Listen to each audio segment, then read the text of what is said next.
इस्लामाबाद में एहतजाज की इजाजत के लिए पीटीआई की दरखास्त। इस्लामाबाद हाई कोर्ट का जिला इंतजामिया को पीटीआई के साथ मुशावरत का हुक्म।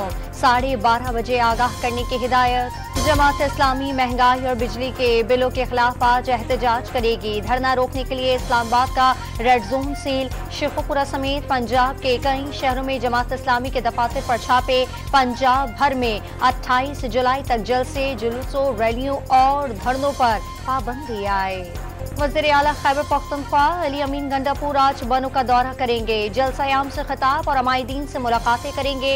एपेक्स कमेटी के इजलास में खैबर पख्तूनख्वा हुकूमत ने बनू जिले के तमाम मुतालबात तस्लीम कर लिए थे।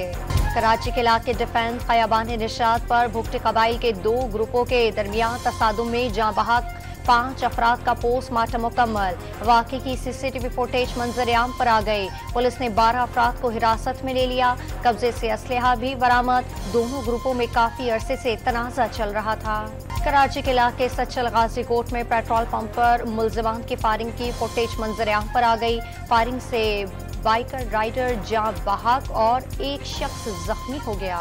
जामशोरों में M9 मोटरवे लोनी कोट पर कोच और ट्रेलर में तसादुम, 3 मुसाफिर जाँ बहक और 10 से जायद जख्मी। हादसे के बाद ट्रेलर सड़क पर उलट गया। ट्रैफिक की रवानी मुतासर। गुजरात में तूफानी बारिश से घर की छत गिरने से बच्चा जाँ बहक। छत के मलबे तले दबकर वालिद और बहन भाइयों समेत 5 अफराद जख्मी भी हो गए।